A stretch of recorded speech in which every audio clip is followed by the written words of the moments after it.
এটা আপনারা জানেন, ঝালকাঠি আদালতে প্রকাশ্যভাবে শাহেখ রহমান বলেছিল যে আমাদের এই আন্দোলনের সময় ডক্টর কালিমের কোনো সম্পর্ক নাই, কিন্তু তৎকালীন সরকার ছিল জঙ্গি সমর্থক, আর তারাই নিজেদের অন্যায়টাকে গোপন করার জন্য আমাদের ঘরে চাপাই দিয়েছিল। আর কিছুই না, আর কিছুই না, নিজেদের পাপটাকে ঢাকার জন্য আমাদের ঘরে চাপাই দিয়ে ওই যে জঙ্গি নেতা ধরেছে আমরা, কিন্তু একটা মামলাও প্রমাণ করতে পারেনি এবং পারবেও না সারা জীবনে। বরং আমরা গর্বের সঙ্গে বলতে পারি এদেশে জঙ্গিদের বিরুদ্ধে সর্বপ্রথম কথা বলেছিলাম আমরা সাতক্ষীরা জেলা সম্মেলনে 1998 সালে। তখন সরকার জঙ্গির কল্পনাই করে নেই। আমরা বলেছিলাম আজকে যে গণতন্ত্র করছো, এই গণতন্ত্রের বিপরীত হলে জঙ্গিতন্ত্র। এটা আসবেই, আসবে কালে ধর্মের নামে আসবে, কারণ বাংলাদেশের মানুষ ধর্মের নামে পাগল, ধর্মের নামে যেটাই বলে পরে সেটাই করে নেবে। কিন্তু সরকার সাবধান হোক, কিন্তু না, সরকার সাবধান হয়নি। বরং যখন একই সঙ্গে 63টা জেলায় বোমা মারলো, তখনই সরকারের হুঁশ হলো যে কাজটা কি ভুল হয়ে গেল। তখন বাঁচার জন্য আমার বিরুদ্ধে মামলা লাগিয়ে দিল, খুনের মামলা 2টা। খুনের মামলা আর কিছু না, মামলা তো প্রমাণ করা যাবে না, কিছু না যাওয়ার জন্য কারাদণ্ড করা যাবে। আর যারা ভদ্র আসামি, জেল কারণ আইন হলো 12 মাসের জায়গায় 9 মাসে বছর হয়। তা আমি তো ভদ্র মানুষ, অর্থাৎ আমাকে 9 মাসে বছর ধরলে কমপক্ষে 14 বছর জেল খাটতে হবে, তখন ছিল 20 বছর কারাদণ্ড যাবজ্জীবন। এই জন্য তারা একথা খুব গর্বের সঙ্গে বলতো যে এই লোকটা যদি কারাগারে 14 বছর রেখে দিতে পারে, his movement will be die down, তার আন্দোলন মরি শেষ হয়ে যাবে। আসলে ম্যান প্রপোজেস, গড ডিসপোজেস।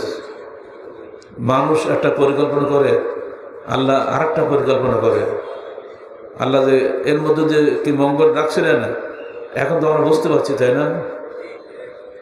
আমরা যে কখনোই ভাবি নাই যে আমরা কখনো বেরিয়ে আসতে পারবো, আমরা কখনো মানুষের কাছে দিনের দাওয়াতি কাজ করতে পারবো। এটা আল্লাহ পাকের মেহেরবানি, আল্লাহ পাকের প্রশংসা করে শেষ করা যাবে না।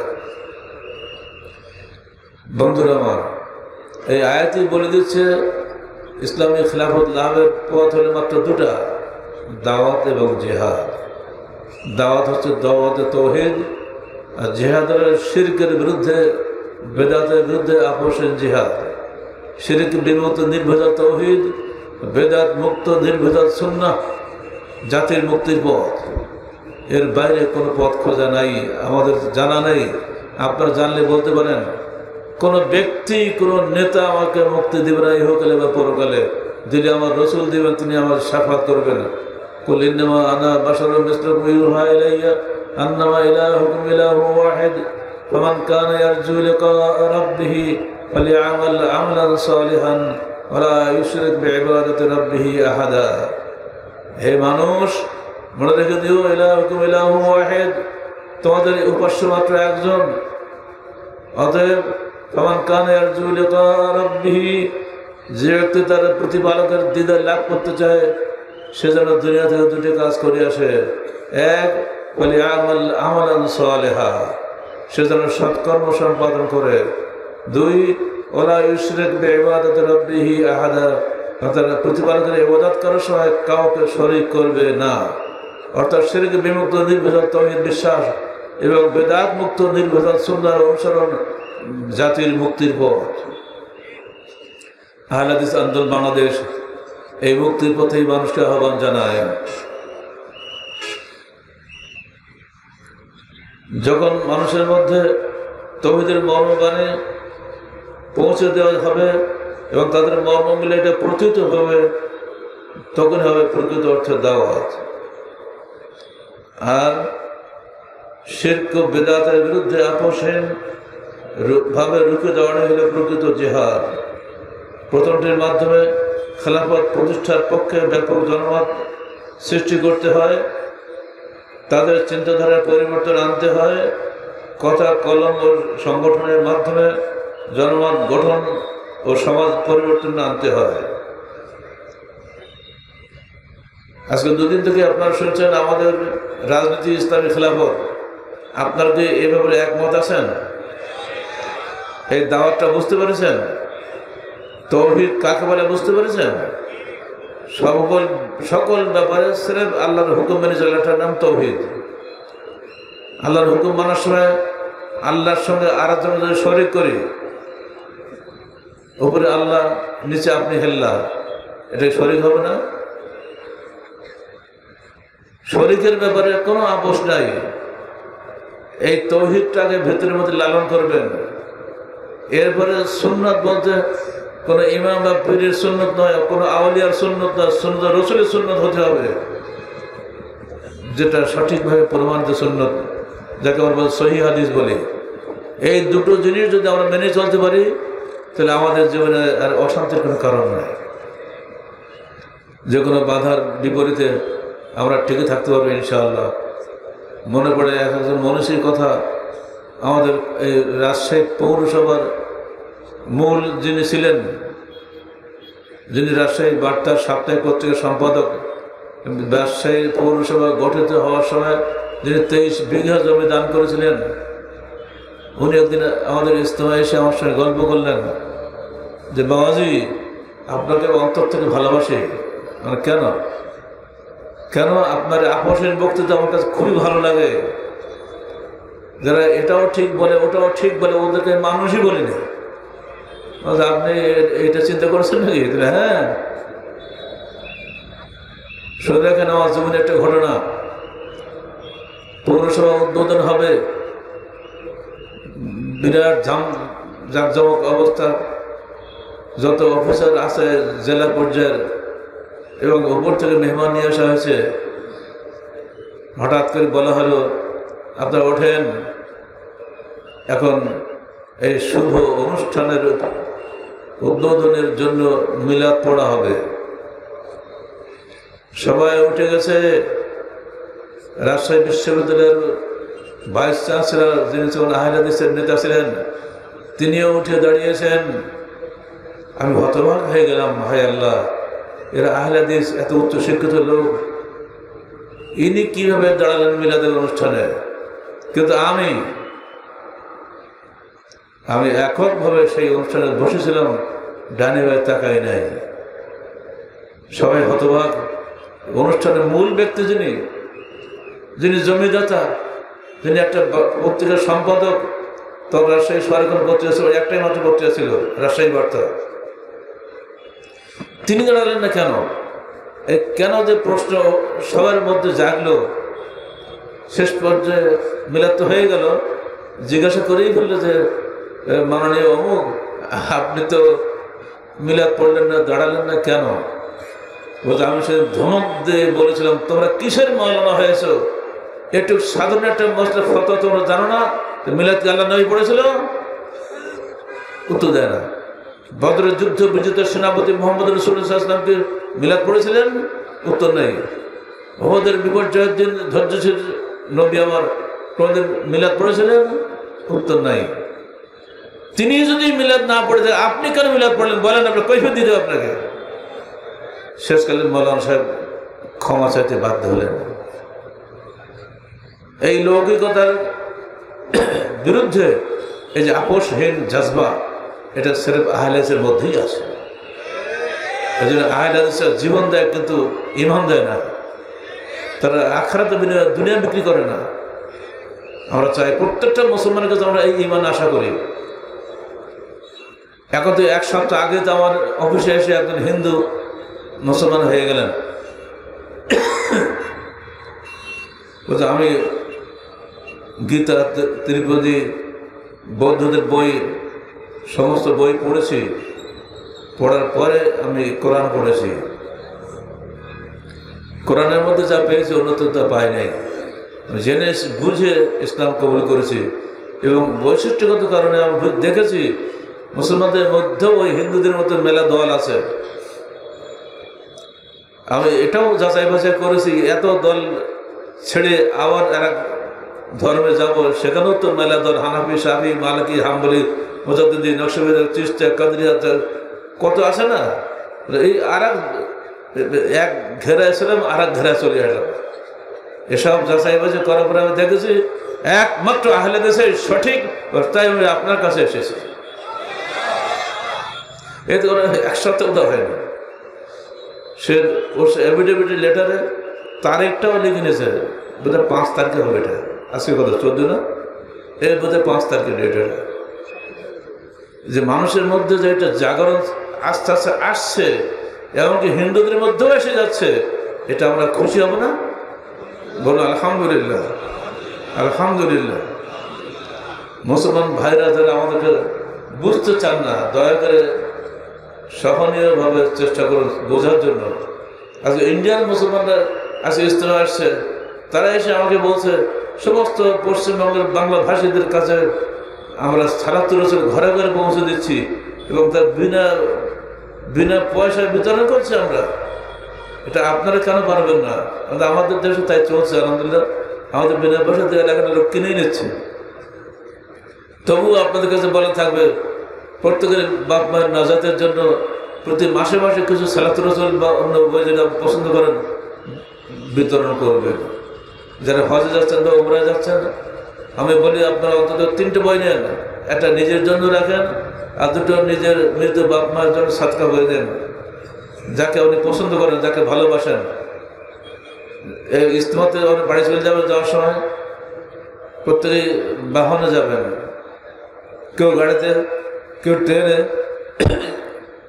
যেখানে আপনি নতুন সাথী পাবেন, একটা বই তাকে গিফট করবেন, ভাই একটু বইটা পড়ে দেখবেন। এটা কি আসছে হবে না?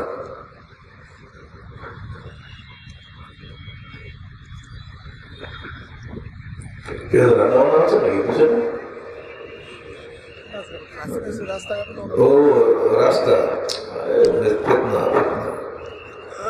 ধোঁয়া চলে আসে।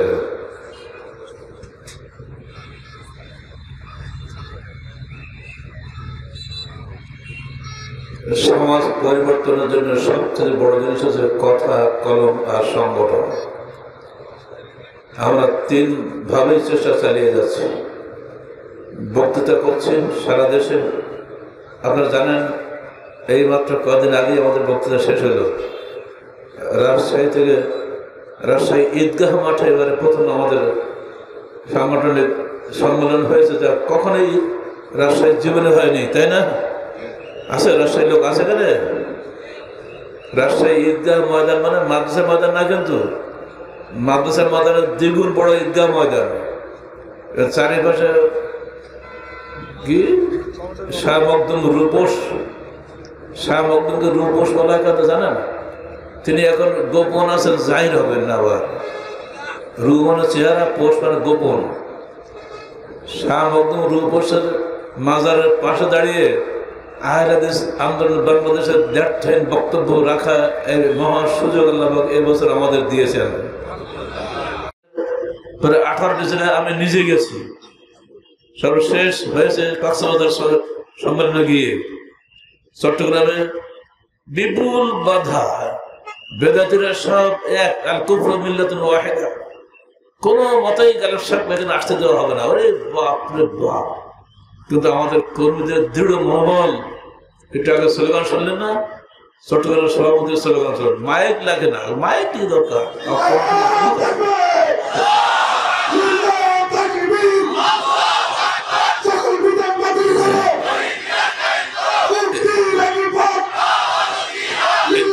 এইসব মানুষ ছিল, এইসব মানুষ 2 দিন আগেও ছিল বেদাতি।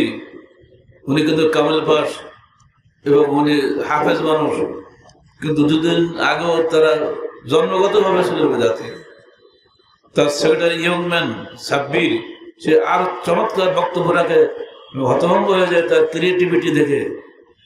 এইসব রত্নগুলো কোথায় লুকিয়েছিল আমরা জানতাম না। দিন যদি আন্দোলনের দাওয়াতি প্রোগ্রাম আমাদের না থাকতো, এদেরকে কি আমরা চিনতে পারতাম? কোনদিন চিনতে পারতাম না। দাওয়াত, এই বয়সে অসুস্থ শরীর নিয়ে সারা দেশে আমরা দাওয়াত দিচ্ছি। আপনারা কি নিজ জেলাতে ব্যাপক হারে দাওয়াত দিতে পারবেন না?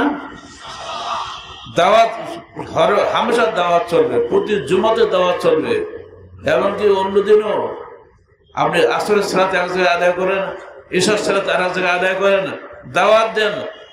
একজন লোকের অন্তরে যদি দাগ কাটে, সে আপনার বই ছিঁড়ে ফেলে দিক, তাও ভালো, কিন্তু তার অর্থটা ছেড়ে যাবে যে হ্যাঁ কাজটা কেমন করবে। একজন লোক চুরি চামারি করলেও মানুষ কিছু বলে না, কিন্তু একজন লোক যখন সহি হাদিস অনুযায়ী আমল করে তো মানুষ খেপে যায়। আমাদের বগুড়া আয়ুব এখনো বেঁচে আছে, আমি তার কথা বারবার স্মরণ করি। ও ছিল ডাকাত। যুব সংঘ আসার পরে অনেকগুলো হাফ ডজনের বেশি অস্ত্র নিয়ে সরাসরি আমার বাসা হাজির। স্যার, যুব সংঘের বায়াত নিয়েছি, আর কোনো অন্যায় করবো না, এসব আপনাকে দিয়ে গেলাম, আপনি কি করবেন করেন। এখন যেহেতু আর এক ফেদ্দা পড়ে গেলাম, আমিও কি করবো? তো স্যার আমিও নেবো না, আমি কি করবেন করেন। বাবা কোন থেকে মাটি গর্তের মতো করে ঢুকে চেপে চেপে রেখে ঢুকে দেয়া, বাবা আমিও বাঁচো তুমিও বাঁচো। এই ছেলে তার গ্রামের মসজিদে সালাত আদায় করছে, দলবদ্ধ মনোজাত করছেন ইমাম সাহেব, কিন্তু হাত উঠায় নাই। ইমাম সাহেব ছোটবেলায় তাকে পড়িয়েছে আলেব্বাতে আসা। ইমাম সাহেব মহা ক্ষিপ্ত হলেন, মুসল্লিদের লেলিয়ে দিলেন, পিটাও ওকে। সে দলবদ্ধ মনোজাত কেন করলো না? বেদাতি, ভাড়াও ওকে, মারো। সমস্ত মুসল্লিরা তারা ঝাঁপিয়ে পড়েছে, উপর করে ফেলে তার পিঠের উপরে দাঁড়িয়ে দবাচ্ছে থাকে। তখন ওর ভেতরকার আগুনটা বেরিয়ে আসছে, সোজা উঠে দাঁড়িয়েছে। এই সাবধান, আমি কিন্তু সেই আইয়ুব আছি, আমার একটা মুষ্ঠাঘাত সহ্য করার ক্ষমতা একজনের নয়, একটা ঘুষিতে একটা মানুষ মেরে ফেলে দিতে পারি আমি, খবরদার, আমি তো তখন বেঁচে আছি। ওরে অগ্নিমূর্তি দেখে সব ঠান্ডা। এবার হুজুরকে বললো, হুজুর ছোটবেলায় আপনার কাছে আলেম তাসা পড়েছিলাম, আমি যে নষ্ট হয়ে গেছিলাম, ডাকাতি করে খেতাম, চুরি করে খেতাম, কোনদিন বলেন এই আইয়ুব তুই সব অন্যায় কাজ করিস না। আর আজকে আমি মসজিদে এসেছি, সালাত আদায় করছি আপনার পেছনে, শুধু দলবদ্ধ মোনাজাত করে না, যে সালাতের অংশ নয়, এজন্য আপনি আমাকে লোকদের লেলিয়ে দিয়ে পিটালেন। আপনার ওই ইসলাম আমি করি না, আমরা যুব সংঘের ইসলাম করি। এমন খেপা খেপে গেছে সে। একটা ঘটনা আজও শুনলাম, ব্রাহ্মণবাড়িয়া একই ঘটনা ঘটছে। সেখানে বাঞ্ছারপুর এলাকায় কিছু ছেলে আহলে হাদিস হয়েছে, তাদের উপরে নির্যাতন চলছে। একটা লোক চোর হলেও আপনি নির্যাতন করেন না, কিন্তু আহলে হাদিস নির্যাতন করেন কেন? আহলে হাদিস কাফের হয়ে গেছে, সে কি মুসলমান নয়? এত ক্ষেত্র কি জন্য আপনি হচ্ছেন? আলেমদের চরিত্রের পরিবর্তন ঘটাতে হবে। যদি আপনারা এইভাবে হিংসাত্মক আচরণ করেন, মনে রাখবেন, ভায়োলেন্স বিগেটস ভায়োলেন্স। হিংসা পাল্টা হিংসা আনয়ন করে, হিংসা করছে কেন শান্তি আনয়ন করে না। দেশে আগুন ধরে যাবে, এগুলো আপনারা করবেন না। যেভাবে চলতে দিন, মানুষটা স্বাধীনভাবে বিচার বোধ উদ্যুক্ত করুন, তারাই দেখবে কোনটা সহিহ হাদিস, কোনটা জয়ীফ হাদিস, কোনটা সঠিক, কোনটা বেঠিক যাচাই করে তারা নিজেদের পথ চলবে, তাতে আপনি নেকি পাবেন। গ্রামে গ্রামে মহল্লায় মহল্লায় একদল আল্লাহ ভীরু যোগ্য নেতা ও কর্মী তৈরি হবে, তখন আল্লাহকে রাজি খুশি করার জন্য জান বাজি রেখে ন্যায়ের আদেশ ও অন্যায়ের প্রতিরোধে এগিয়ে আসবে। তখন সংখ্যায় যত নগণ্যই হোক না কেন, আল্লাহর সাহায্যে তারাই জয়লাভ করবে।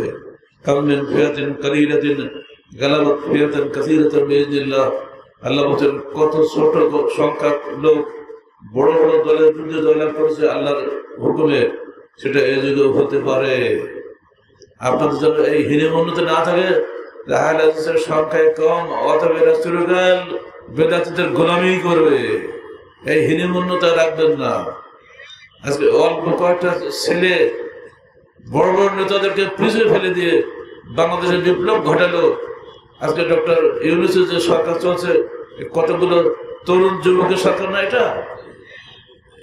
এরকম বড় বড় নেতাদের দলের লোক না এরা? আহলে হাদিস তরুণ যখন এগিয়ে আসবে, কোরআন এবং হাদিসের আলাদা জীবন করে যাওয়ার জন্য এগিয়ে যাবে, আল্লাহর ইচ্ছা হলে, আল্লাহর মদত হলে তারাও তো এটা করতে পারে। ভয়ের কারণ কি আছে? কিন্তু আপনার যে ক্ষমতা যেতেই হবে এই চিন্তা করে কোনো কাজ করবেন না। ক্ষমতা দেওয়ার মালিক আল্লাহ। কুলিল্লাহুম্মা মালিকাল মুলকি তুতিল মুলকা মান তাশা ওয়া তানজিউল মুলকা মিম্মান তাশা ওয়া তুইজ্জু মান তাশা ওয়া তুযিল্লু মান তাশা বিয়াদিল খায়র। আল্লাহর হাতেই মানুষের ক্ষমতা, রাজনৈতিক ক্ষমতা আল্লাহর হাতে।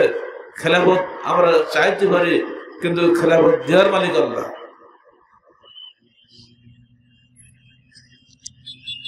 বরং একটা দায়িত্ব আমরা পালন করতে পারি, তিনজন মুমিন এক জায়গায় থাকবেন, তো তিনজনের মধ্যে একজনকে নেতা করবেন, করে সুশৃঙ্খল ভাবে বসবাস করবে, যেটা হাদিসে রয়েছে। আমাদের মধ্যে ইমারত বায়াত সিস্টেম আছে। জাতীয় পর্যায়ে হয়তো আমরা আমির আছি, কিন্তু জেলা পর্যায়ে জেলা সভাপতি আমিরের দায়িত্ব পালন করছেন, ঠিক অমনি শাখা পর্যায়ে শাখা সভাপতি তিনি আমিরের দায়িত্ব পালন করছেন। সব জায়গায় আনুগত্য এবং শৃঙ্খলা যেন বজায় থাকে, কোনো অবস্থাতেই ঈমান হারানো চলবে না এবং আনুগত্য এবং শৃঙ্খলা ভঙ্গ করা যাবে না, তাহলে সমাজ আমাদের থেকে মুখ ফিরিয়ে নেবে। সূরা নূরের ৫৫ আয়াতের আলোকে ঈমান ও আমলে সালেহকে খেলাফত লাভের পূর্ব শর্ত হিসেবে গণ্য করা হয়েছে। অতঃপর নিরঙ্কুশভাবে আল্লাহর ইবাদত করাকে করতে বলা হয়েছে, অর্থাৎ ধর্মীয় বৈষয়িক সকল দিক ও বিভাগে আল্লাহর দাসত্ব করার আদেশ দেওয়া হয়েছে।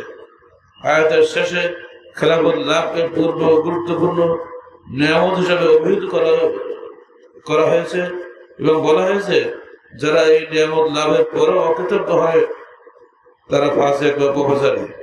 পরের আয়াতে সালাত কায়েমের মাধ্যমে জাতির নৈতিক শক্তি, যাকাত আদায়ের মাধ্যমে জাতির অর্থনৈতিক শক্তি এবং সর্বক্ষেত্রে নবী মুহাম্মদ সাল্লাল্লাহু আলাইহি ওয়াসাল্লামের আনুগত্যের মাধ্যমে জাতির ঐক্য সংহতি অটুট রাখার মাধ্যমে আল্লাহর অনুগ্রহ লাভের কথা বলা হয়েছে। মুসলিম উম্মাহকে তাই তাদের হারানো খেলাফত পুনরুদ্ধারের জন্য সর্বদা সচেষ্ট থাকতে হবে, নইলে সারা জীবন ইহুদি নাসারা ও কুফরি শক্তির গোলামি করেই হীনকর জীবন কাটাতে হবে, যেভাবে এখন কাটাতে হচ্ছে। বাতিলের সঙ্গে কোনো অবস্থাতে আপোষ করা যাবে না। নিগ্র নেতা, নিগ্র কৃতদাস বিলাল বিন রাবাহ বাতিল সঙ্গে আপোষ করে নাই। যখনই তিনি আল্লাহ রাসূলের দাওয়াত পেয়েছেন, দাওয়াত পাওয়ার পরেই তিনি তার আকীদা পরিবর্তন করেছেন।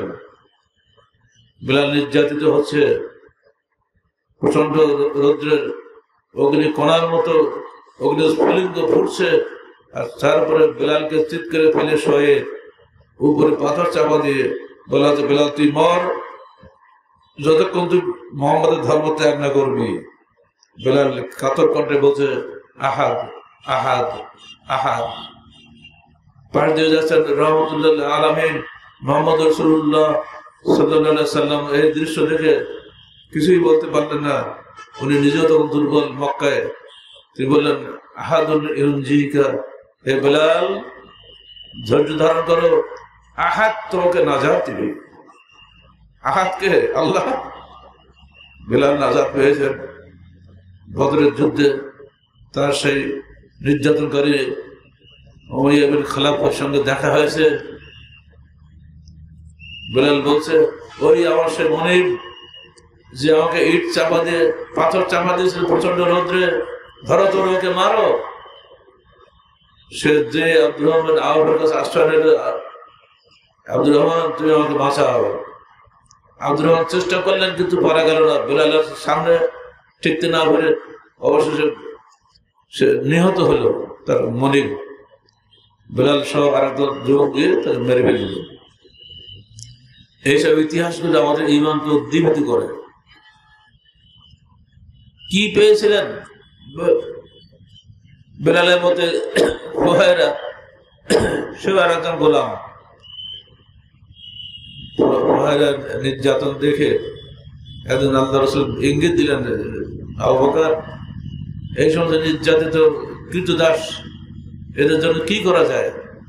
আবু বকর ইঙ্গিত বুঝলেন, তিনি বিলালকে ক্রয় করে মুক্ত করে দিলেন, ফুহায়রাকে ক্রয় করে মুক্ত করে দিলেন। এমনি করে একে একে 7 জন, একজন 3 জন নির্যাতিত মহিলাকে তিনি মুক্ত করলেন। একজন ছিল জিন্নিরা, সে মহিলাটি ছিল অন্ধ। আবু জাহেল বলছে, আরে ও তো চোখ অন্ধ হবেই, ও লাত এবং উজ্জার অভিশাপ লেগেছে। মুসলমান হয়েছে, কলমা পাঠ করেছে। তখন জিন্দিরা বলে ফেললো, তোর লাত উজ্জার মুখে লাথি মারি, সে কোশ্চিন কারো কিছুই করার ক্ষমতা রাখে না, আমার আল্লাহরই সমস্ত ক্ষমতা আছে। এই যেমনি বলা, সঙ্গে সঙ্গে তার চক্ষু দুটি সুন্দরভাবে দৃশ্যমান হয়ে গেল, তার অন্তরটা ঘুচে গেল, দুনিয়া সব দেখতে পেল, আবার তার দৃষ্টিশক্তি ফিরে পেল। সেখানেই ওরা বলে লাত উজ্জা, আর ও বলে তোর লাত উজ্জা কোনো ক্ষমতা নেই, আমার ক্ষমতা সব আল্লাহর হাতে। দেখিয়ে দিলেন সেখানে আল্লাহ, লাত উজ্জা নয়, আমি হলাম সমস্ত ক্ষমতার মালিক। বলে আলহামদুলিল্লাহ। আর সেটা হতে পারে না। সৌদি আরবের গ্র্যান্ড মুফতি শেখ আব্দুল আজিজ বিন আব্দুল্লাহ বিন বাজ 20 বছর বয়সে চোখ হারালেন। এই অন্ধ মানুষটাকে দিয়ে আল্লাহ এমন খেদমত করে নিয়েছেন যে বিশ্ব ইতিহাসে বিরল। বুখারী শরীফের ভাষ্য লেখার মতন যোগ্যতা আল্লাহ তাকে দান করেছিলেন, চোখে দেখে না, এত প্রতিভা আল্লাহ দান করেছিলেন। আজকের বিশ্বের সবচেয়ে বড় নাম করা মানুষগুলি অধিকাংশ অন্ধ মানুষ। বাংলাদেশের প্রেক্ষিতে দেখেন না, যত বড় বড় হাফেজ অধিকাংশই অন্ধ। অন্ধ হাফেজ বলে আমাদের পরিচিত আছে না বগুড়াতে, অন্ধ মানুষ। অত আমরা চৌকলা হয়ে বসে আছি, আমরা কোরআন মুখস্থ হয় না। এই জন্যই বলছি, আল্লাহ পাকের ইচ্ছা হলে অলৌকিক ক্ষমতা যে তার আছে, এটা আমরা নিজের ইতিহাসে দেখেছি। আর এই জন্য আমরা আল্লাহকে বিশ্বাস করি। আর আল্লাহর অপরিসীম ক্ষমতার সাথে মানুষের ক্ষমতার কোনো মূল্য নেই, সেটা আমরা বিশ্বাস করি। ইসলামের খিলাফত লাভের আকাঙ্ক্ষা রেখে আমরা আমাদের দৈনন্দিন কাজ, দাওয়াতি জীবন যাপন করব। কোনো অবস্থায় যেন কেউ না বলে আহলে হাদিসের কোনো রাজনৈতিক লক্ষ্য নয়, এটার ধোঁকা। রাজনীতি বলতে মনে করে ভোটাভুটি, ওরা তো মারামারি, ওই কাজে তো আমরা যাবো না কোনো কাজে, যেটা সকালেও বলছিলাম। বন্ধুরা আমার, আহলে হাদিস আন্দোলন বাংলাদেশের মৌলিক লক্ষ্য উদ্দেশ্য কি? আপনারা ইসলামী খেলাফত বইয়ের একটা অংশ আপনি রিমাইন্ডার দিচ্ছি মাত্র।